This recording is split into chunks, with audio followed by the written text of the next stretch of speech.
अपनों को बचाने के लिए आप किस हद तक जा सकते हैं? इसी सवाल के साथ छोड़ जाती है ब्रीथ इनटू द शैडोज नाम की ये वेब सीरीज़। पाताल लोक सीरीज़ के बाद एक ठीक ठाक देखने लायक 12 एपिसोड्स की लेंथी वेब सीरीज़ को लेकर हाजिर है अमेज़न प्राइम।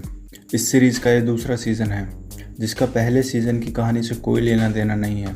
तो जिन्होंने इसके पहले सीज़न को मिस किया है, उनको ब्रीथ सीज़न 2 की कहानी को समझने में कोई परेशानी नहीं होगी। बस शर्त केवल इतनी है, इसकी कहानी को जानने और समझने के लिए मेरी तरह आपको भी अपनी लाइफ के 8 से 9 घंटे कुर्बान करने पड़ेंगे। नमस्कार दोस्तों, मेरा नाम है सचिन और स्वागत है आप सबका फिल्मी स्टेशन पर।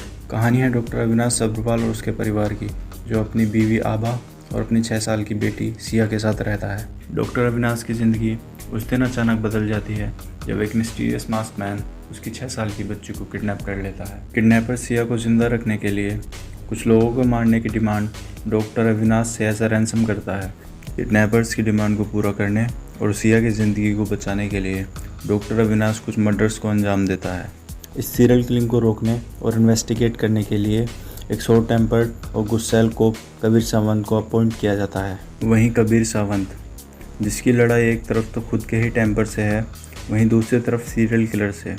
उसको साथ मिलता है 2 सच्चे और ईमानदार पुलिस ऑफिसर, प्रकाश कांबले और जयप्रकाश का। इस लड़ाई में कौन जीतता है, एक मजबूर बाप, ऑफिसर कबीर सावंत या फिर किडनैपर? और क्या वजह है इस अनयूजुअल रैंसम डिमांड की? इन सब सवालों के जवाब को जानने के लिए आपको देखनी पड़ेगी ब्रीथ इनटू द शैडोज। इस वेब सीरीज़ की कहानी असुर वेब सीरीज़ की कहानी से काफ़ी मिलती जुलती है। शो के कुछ सीन्स में पाताल लोक और द शॉशैंक रिडेम्पशन और धूम 3 जैसी मूवीज़ के सीन्स की झलक देखने को मिलती है। इस सीरीज़ का पेस और स्क्रीन प्ले काफ़ी स्लो है। कहानी को काफ़ी खींचा गया है। अगर 8 या 10 एपिसोड में कहानी को रखा जाता तो ये काफ़ी बेहतर वेब सीरीज़ बन के उभर पाती। कहानी के पहले 4 से 5 एपिसोड काफ़ी अच्छे से लिखे और बखूबी रिप्रेजेंट किए गए हैं।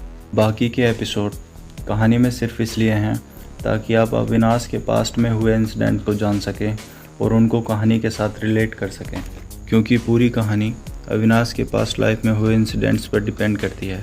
अभिषेक बच्चन का काम ठीक ठाक है। धूम सीरीज़ की तरह वो अपने रोल में कॉन्फिडेंट और कन्विंसिंग नहीं लगते। As compare to R Madhavan, Abhishek Bachchan काफ़ी पीछे नज़र आते हैं। एक इंटेंस कोप की भूमिका में अमित शाह ने अच्छा काम किया है। आपके लिए अमित शाह भी एक वजह हो सकते हैं इस वेब सीरीज़ को देखने की। आभा सब्रवाल के कैरेक्टर में नित्या मेनन काफ़ी अच्छी और कन्विंसिंग लगती हैं। एज अ मदर उनके इमोशंस और एक्सप्रेशंस सच्चे लगते हैं। सपोर्टिंग कास्ट का काम भी तारीफ़ के काबिल है। मेरे हिसाब से वेब सीरीज़ 5 में से 3 स्टार डिजर्व करती है। 1 स्टार इस सीरीज़ की राइटिंग और प्लॉट को।